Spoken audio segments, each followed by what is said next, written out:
오늘 아침에는 여호수아서 심층 강의 53번째 시간으로 여호수아 23장 1절부터 4절까지 말씀을 본문으로 해서 여호와께서 행하신 일들이라는 제목의 말씀으로 오늘 아침 같이 은혜를 나누도록 하겠습니다.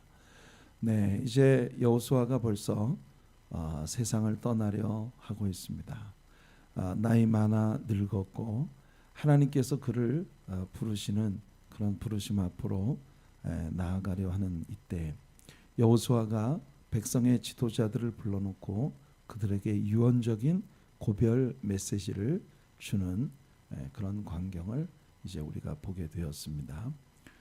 여호수아는 우리에게 참 많은 교훈을 안겨준 인생이었고 그가 세상을 떠나 하나님께로 가는 길목에서도 주님을 믿는 우리들에게 참 굉장한 교훈을 품고 있는 그런 말씀들을 주고 있습니다.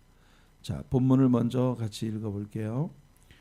여호와께서 주위의 모든 원수들로부터 이스라엘을 쉬게 하신 지 오랜 후에, 이제 가나안 모든 전쟁이 끝나고 그 정복 전쟁 후에 이스라엘 12지파가 기업을 분배받고 그리고 하나님의 은총 가운데에서 전쟁을 그치고 안식을 얻었던 그 안식을 주신 지 오랜 시간이 지난 후에 여호수아가 나이 많아 늙은지라.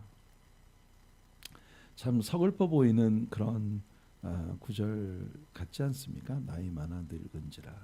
그런데요, 여호수아는 이런 게 하나도 슬프지 않은 사람처럼 이야기합니다. 우리가 이런 부분들을 잘 봐야 해요. 여호수아가 온 이스라엘 곧 그들의 장로들과 수령들과 재판장들과 관리들을 불러다가 그들에게 이르되 나는 나이가 많아 늙었도다. 너희의 하나님 여호와께서 너희를 위하여 이 모든 나라에 행하신 일을. 자, 여호수아는 먼저 너희의 하나님 여호와께서 너희를 위하여 이 모든 나라에 행하신 일들, 여호와께서 행하신 일들에 대해 먼저 여호수아는 이스라엘의 지도자들에게 회상을 시키고 있습니다. 이 모든 나라들이란 하나님께서 가나안 땅에서 이스라엘 백성들 앞에서 쫓아내신 가나안 원주민들의 여러 나라들을 이야기하는 것이겠죠. 이스라엘 백성들을 역사 가운데 하나님이 직접적으로 행하셨던 그 모든 일들을 이야기하고 있습니다. 자, 그 일들을 너희가 다 보았거니와 너희들이 바로 그 목격자들이다. 너희 하나님 여호와 그는 너희를 위하여 싸우신 이시니라.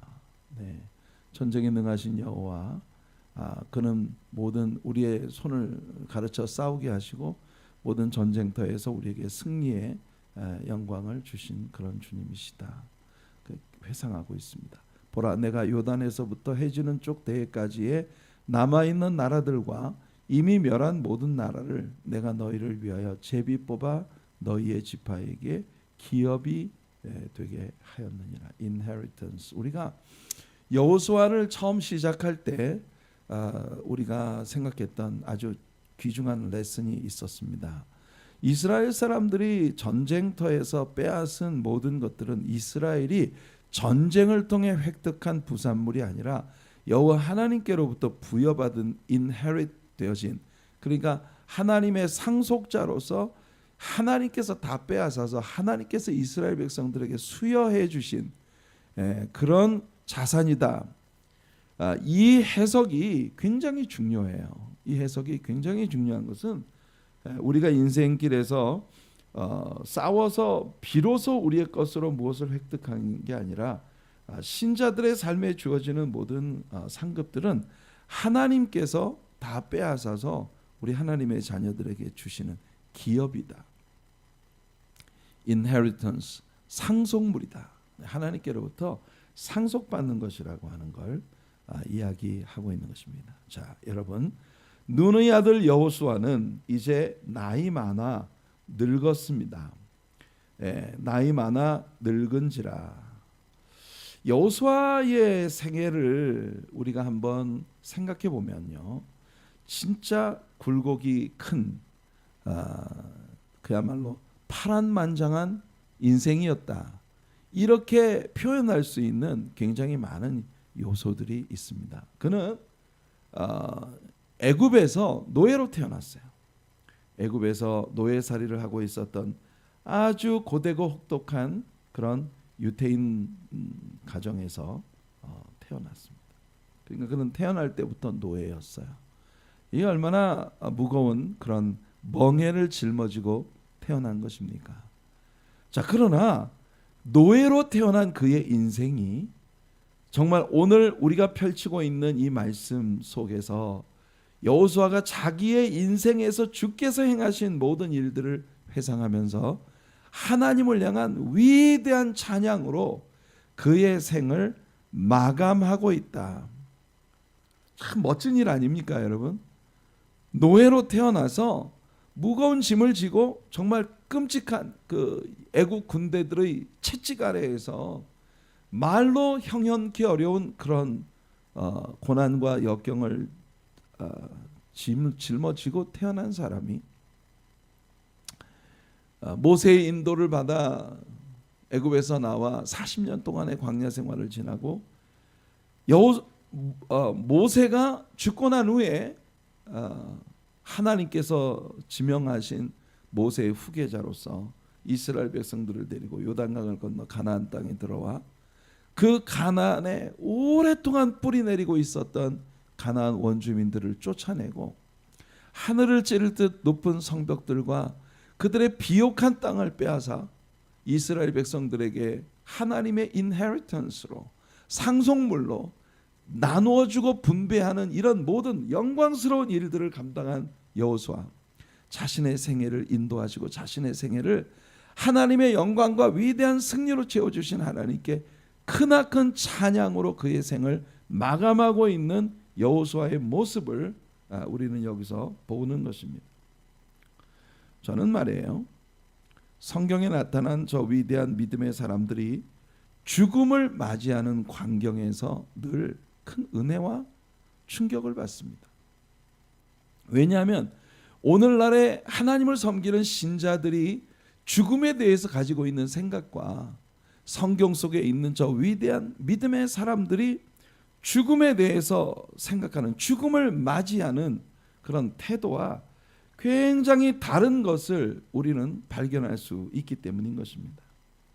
오늘날 우리 세대에서는 누군가가 죽음을 맞이하기 위해 죽음의 침상에서 마지막 숨을 몰아쉬며 코마 상태에 들어가 이제 그 생명 보조 장치를 제거하고 그리고 육체에서 이제 영이 떠나가는 그런, 영이 릴리스 되어지는 그런 시간을 기다릴 때 죽음 이편에 남아있는 사람들이 죽음 저편으로 건너가는 사람들을 아주 불쌍히 생각하는 그런 마음이 있습니다. 이제 더 이 좋은 세상을 더 이상은 누리지 못하고 이렇게 세상을 떠나시게 되었으니 참 안 됐다, 이런 마음이 앞서죠. 그래서 죽음 저편으로 건너가는 분을 붙들고 막 오열하고 울면서 안 됐다, 이렇게 생각을 하는 것이 오늘 우리들, 특히 예수를 믿고 있으면서도 사람들이 가지고 있는 일반적인 보편적인 생각입니다. 사람들이 다 죽어가는 사람을 불쌍히 여기고 그를 위해 눈물 짓고, 우리 인생이라는 것이 죽음의 무게를 이기지 못하는 가련한 나그네다라고 하는 그런 생각에 애도하고 하죠. 하지만 말입니다, 성경 속에 나타난 저 위대한 믿음의 사람들은 죽음을 맞이하면서, 여러분 생각해 보세요. 오늘날은 떠나보내는 사람들이 오열합니다. 그러나 이 성경 시대에 나타난 저 위대한 믿음의 사람들은요, 자신들이 떠나는 길을 이 세상 모든 사람들이 가는 여행길을 떠나는 것으로 아주 담담하게 묘사하며 용감하게 죽음 저편으로 건너가기 전에 이 땅에 남아있는 사람들을 걱정하고 그들을 염려하고 그들에게 마음을 두어 그들이 앞으로 하나님의 큰 복을 누리는 사람들이 되도록 그 사람들을 권고하는 그런 모습을 우리는 성경에서 보는 거예요. 그러니까 죽음 이편에 있는 사람이 죽음 저편으로 건너가는 사람을 애도하는 게 아니라 죽음 저편으로 건너가는 사람이 죽음 이편에 남아있는 사람들을 불쌍하게 여기며 너희들의 모든 생을 하나님을 잘 믿고 정말 인생길을 올바르게 걸어가고 하나님께 축복을 누리는 자들이 되기를 바란다는 그런 축복의 말들로 남겨진 사람들을 축복하고 죽음 저편으로 건너가는 그런 모습을 우리는 성경에서 보는 거예요. 여러분, 이게 사실 맞는 그림 아니겠습니까? 야곱을 생각해 보세요. 야곱이라고 하는 사람은 거의 일생 전부를 그야말로 야곱으로 산 사람입니다. 심지어 야복강 나루터에서 그의 환도뼈 힘줄이 끊어지고 다리를 절면서 자신이 몸에 힘을 줄 수 없는, 그러니까 내 힘으로는 더 이상 살 수 없는 이런 상황이 되면서 하나님께서 그에게 너를 다시는 야곱이라 하지 말고 이스라엘이라 하리라는 그런 새 이름을 주셨어요. 그런데 그런 후에도 여전히 성경은 야곱을 야곱이라고 불렀어요. 오랫동안. 야곱이라고 하는 말은 야코브, 이 말은 heel catcher, 발꿈치를 잡는 자라는 뜻입니다. 남의 발을 걸어서 넘어뜨리고 앞장서서 그 어드밴티지를 누리는 그런 사람이죠. 그러니까 굉장히 아주 비열하고 야비한 잔꾀를 부려서 주변에 있는 사람들을 막 넘어뜨리고 그리고 자기가 어드밴티지를 누리는 이런 스타일의 삶을 살아가는 그런 모습이 아주 반영되어진 그런 이름이에요. 야곱. 이스라엘이라는 바뀌어진 이름을 들은 후에도 여전히 야곱은 그렇게 잔꾀로 살았습니다.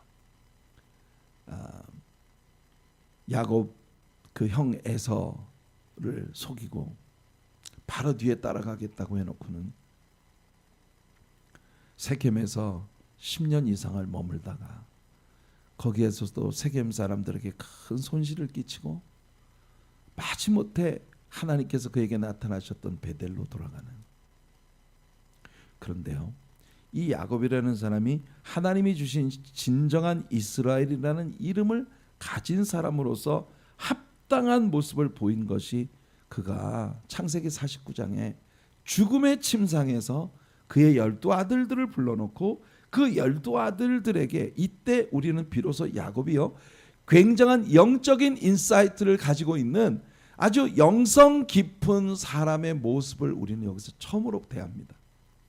그러니까 일생 전부를 인간적인 잔꾀로 살다가 죽음의 침상 앞에서 이르렀을 때야 비로소 그가 정말 하나님이 의도하셨던 깊은 영성을 지닌 영적인 깊은 인사이트를 가진 그런 사람이 되어 있는 모습을 우리는 보는 거예요. 그런데 그럼에도 불구하고 그 야곱은 죽음의 침상 앞에 12아들들을 불러놓고 그 12아들들을 위해서 권고의 말과 예언이 담긴 기도를 하고 있습니다.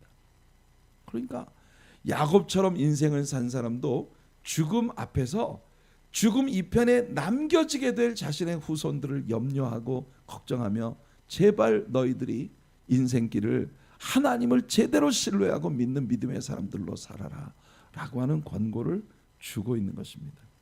죽음을 맞이하던 그 순간 어쩌면 야곱의 인생 전체를 통틀어 최고의 영성이 빛나는 그런 예언의 기도를 하고 있는 그런 순간이었습니다. 모세는 어땠습니까?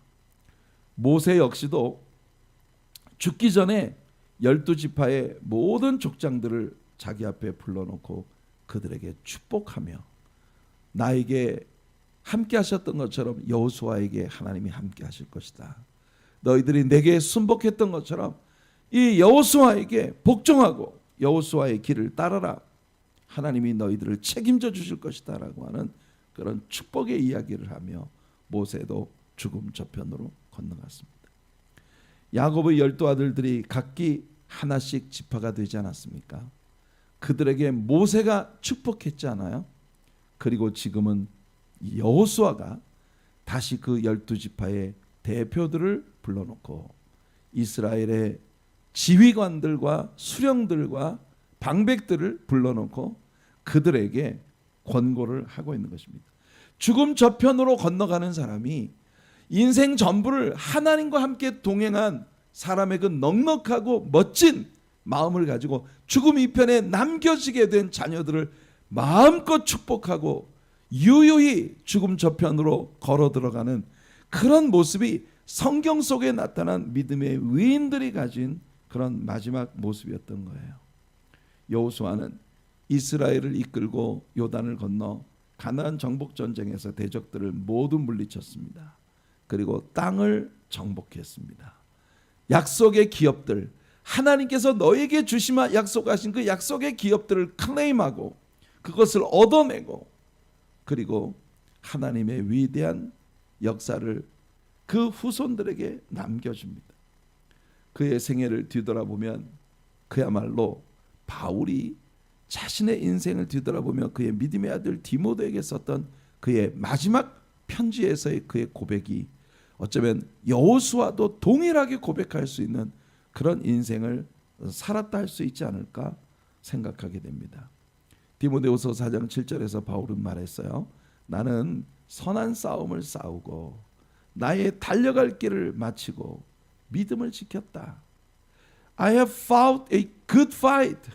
야, 내가 정말 선한 싸움, 좋은 싸움을 나는 싸웠어. 나는 정말 주님의 강한 용사로서 내 인생을 정말 멋진 싸움을 싸워냈어. 그리고 I have finished my course.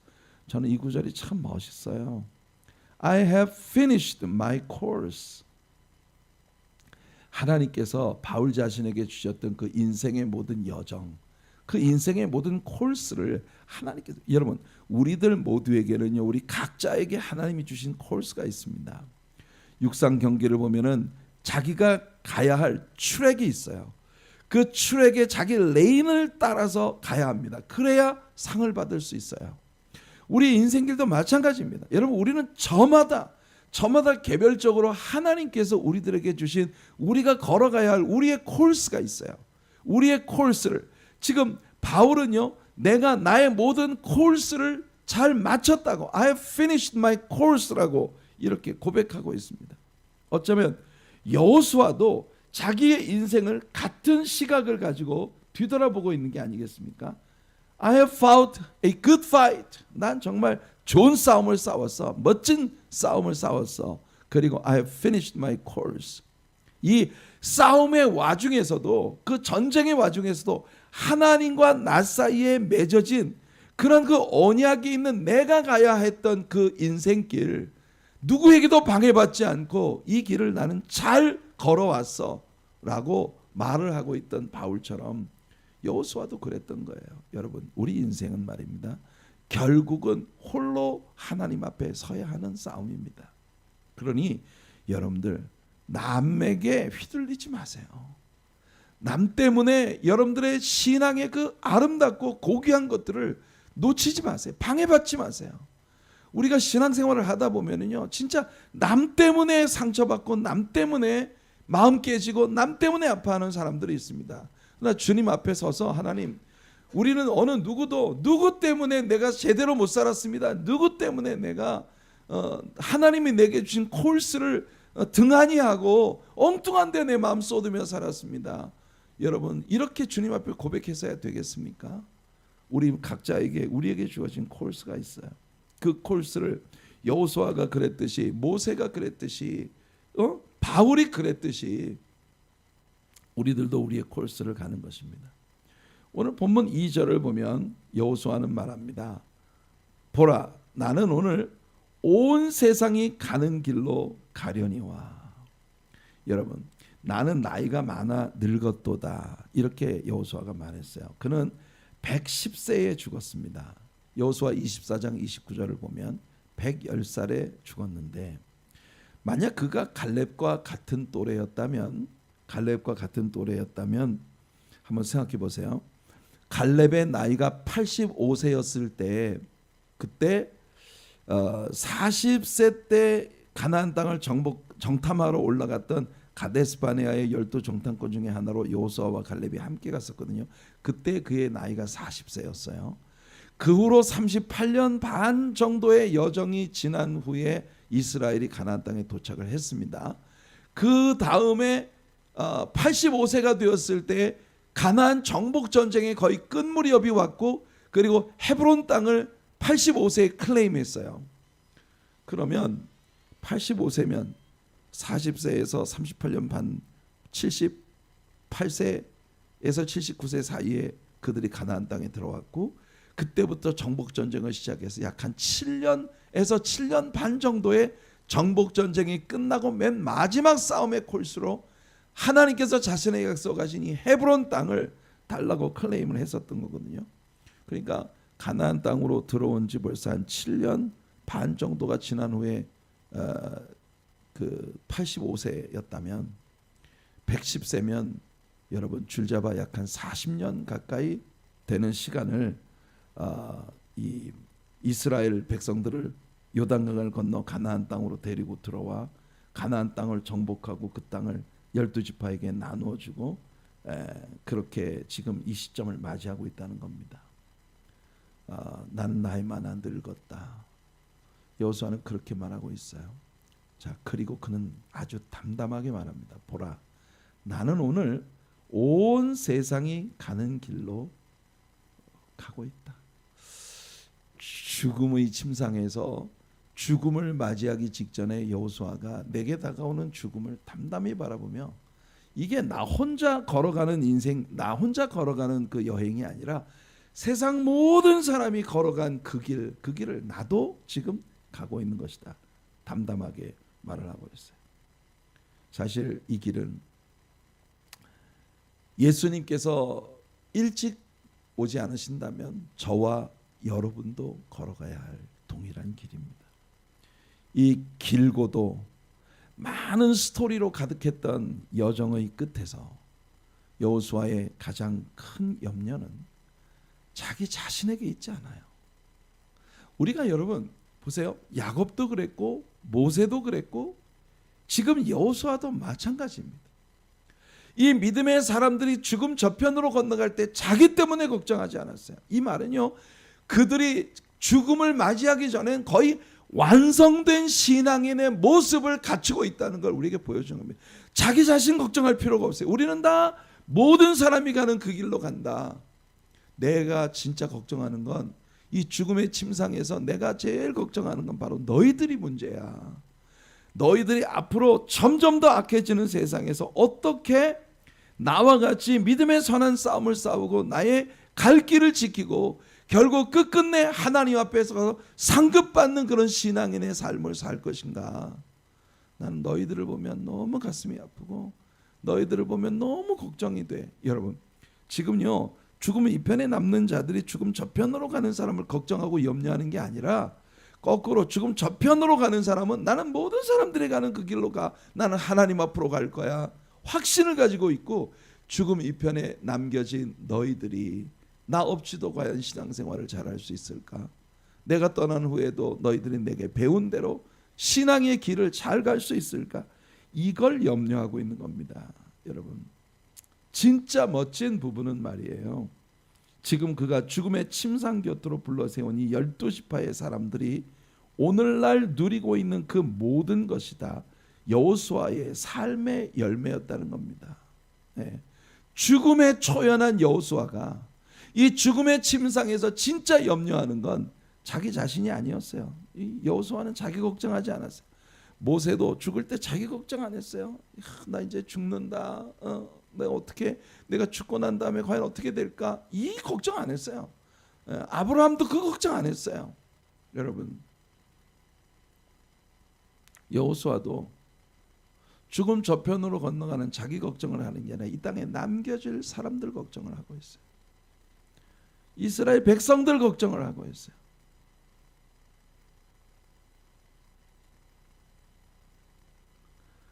그래서 여호수아는 자신 앞에 남겨진 자들이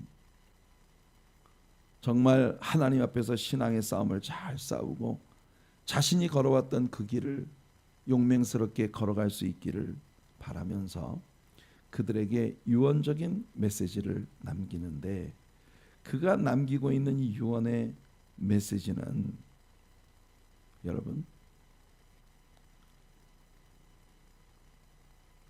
이스라엘이 하나님께서 나를 통해 빼앗아서 너희들에게 분배해 준 이 약속의 땅에서 오래오래 은총 가운데 살기를 원한다는 것입니다. 여호수아는요, 먼저 오늘 2절을 보면 온 이스라엘 곧 그들의 장로들과 수령들과 재판장들과 관리들을 불러다가 그들에게 말했다, 이렇게 돼 있거든요. 먼저 백성의 지도자들을 불러놓고 이 이야기를 하고 있는 겁니다. 만일 그들이 여호와 하나님을 버리면 어떤 일이 일어날 것인지를 경고해 주고, 나중에 여호수아는 이스라엘의 온 백성들을 세겜으로 모읍니다. 그러니까 이게 여호수아가 이스라엘 백성들을 떠날 때 그들에게 남긴 메시지가 이중적이에요. 지금은 지도자들을 상대로 이야기를 하고 있고, 나중에는 온 백성들을 세겜 평원으로 불러 모으고 그 앞에서 지도자들에게 당부하는 이야기를 24장에 들어가 보면 하게 됩니다. 자, 백성의 지도자들을 먼저 불러놓고 여호수아는 그들 앞에 다가올 미래를 향한 두 개의 시나리오를 얘기해 줍니다. 첫째, 너희가 만약 여호와께 순종하면, 여호와께 순종해라, 그러면 그가 너희를 축복하시고 너희 앞길을 인도하실 것이다. 하지만 두 번째 시나리오, 만약 너희들이 하나님께 순종하지 아니하면 그가 너희를 심판하셔서 너희를 이 땅으로부터 온 열방으로 쫓아내실 것이다.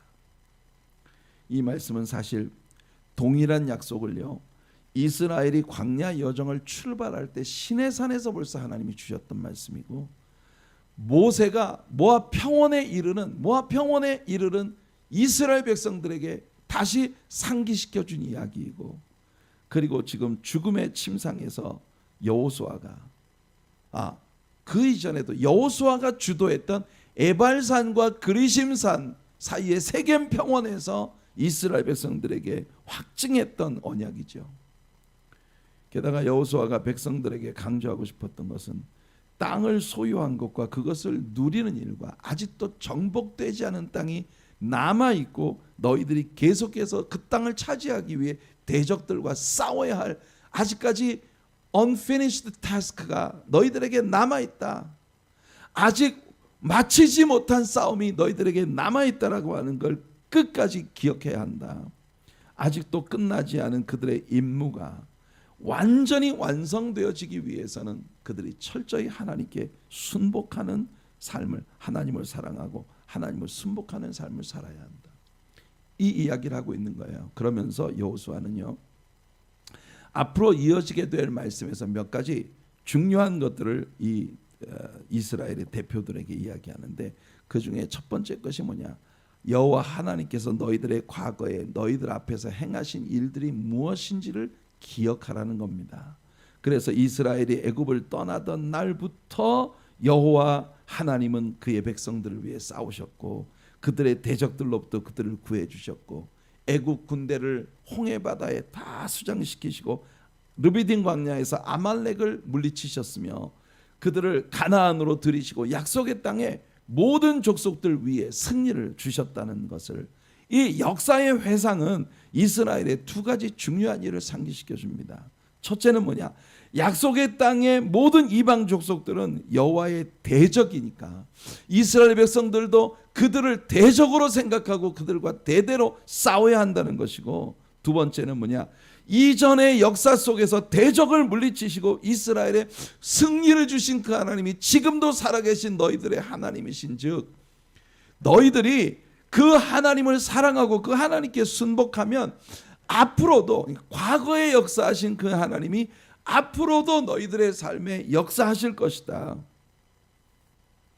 성도 여러분, 우리는 여호수아에게서 지혜를 배워야 합니다. 우리의 지난 과거에 역사하신 하나님을 한번 생각해 보세요. 코비드 팬데믹의 이 엄청난 기간 중에도 하나님께서는 우리 하나님의 사랑교회를 진짜 생명싸개 속에 싸서 보호해 주셨습니다.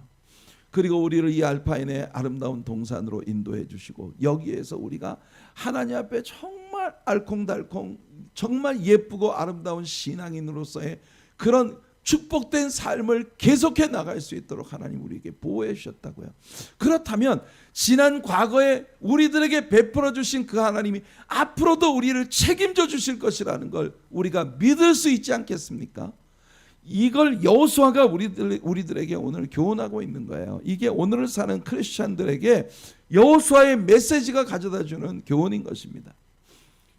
오늘 본문 3절을 보니까 여호수아가 말합니다. 너희 하나님 여호와께서 너희를 위하여 이 모든 나라에 행하신 일, 여호와 하나님께서 지금까지 너희들 앞에서 행하신 그 모든 일들을 너희가 다 보았거니와. 그럼요, 이들은 모두 하나님의 위대한 역사의 아이위트니스들입니다. 목격자들이고 증인들이에요. 너희 하나님 여호와 그는 너희를 위하여 싸우신 이시니라.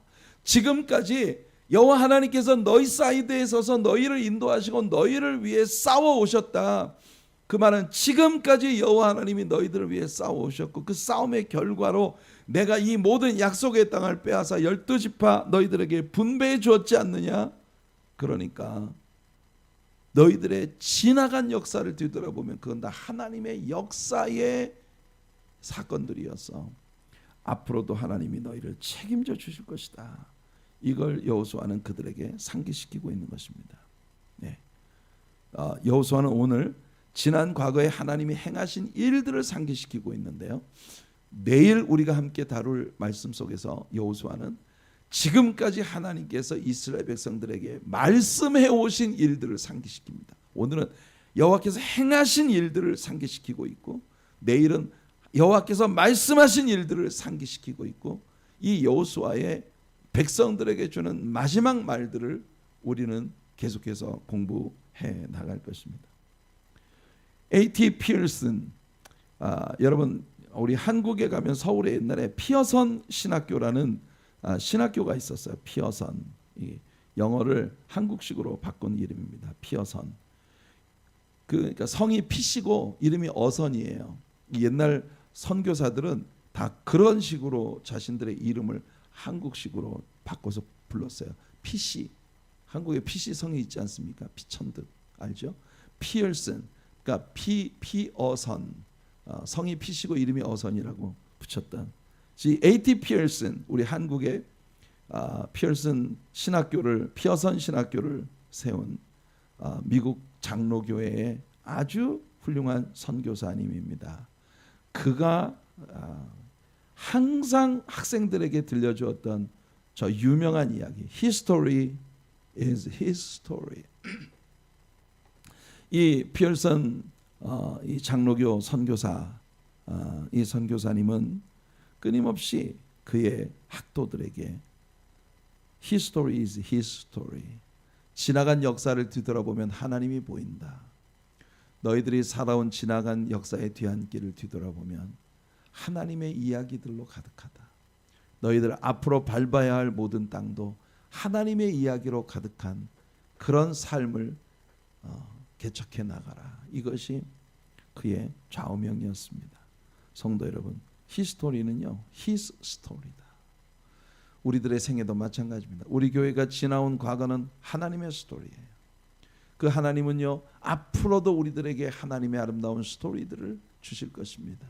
This is my story, this is my song. 이것이 나의 간증이요, 이것이 나의 찬송일세. Praising my Savior all the day long. 내 살아가는 모든 날 동안 여호와 하나님을 찬양하리로다. 오늘 우리들에게 주어진 적용 말씀입니다. 오늘 적용 말씀은 빌립보서 2장 13절인데요. 잘 보세요. 너희 안에서 행하시는 이는 하나님이시니. 보세요. 일을 행하시는 분, 역사를 만드시는 분은 하나님이십니다. 우리가 역사를 만드는 게 아니에요. 히스토리는 His story다. 그러니까 역사를 행하시는 이는 하나님이신데 그 하나님께서 어떻게 일하시느냐? 자기의 기쁘신 뜻을 위하여 너희에게 소원을 두고 그 소원을 따라 행하게 하신다. 여러분, 참 이게 위대한 말씀입니다. 우리는 역사가 하나님의 섭리의 작품이라는 걸 압니다. 여러분, 하나님의 섭리의 작품인 역사, 그 역사는 그러니까 하나님께서요 미리 막 수천 년 전에 앞에 될 일을 내다보고 예언자들을 통해 말씀하시는 그런 하나님이세요. 근데요 매번 역사의 골목을 들여다보면 저와 여러분 같은 보잘것없는 인생들이 하나님께서 마음에 심어주신 그 소원을 붙들고 불같은 열심을 가지고 달려가는 거야. 어느 누구도 뜯어말릴 수 없는 그 불같은 열정을 가지고 인생을 사는 거야. 근데 우린 열심히 살았는데 나중에 알고 보면 하나님께서 계획하셨던 그런 일들을 향해서 가고 있다는 걸 보는 것, 이게 인생길이에요. 오늘 여호수아의 마지막 모습을 보면서 우리는 인생에 대한 올바른 철학을 품을 수 있게 되기를 바랍니다. 성도 여러분, 오늘 하나님께서 여러분들의 마음에 소원을 심어주셨습니까? 죽도록 충성하세요. 그렇게 살아가다 보면 우리는 하나님의 스토리의 일부가 되어 있는 우리 자신의 모습을 보게 될 테니까 하나님의 많은 은혜가 여러분과 함께 하시기를 축복합니다. 은혜가 풍성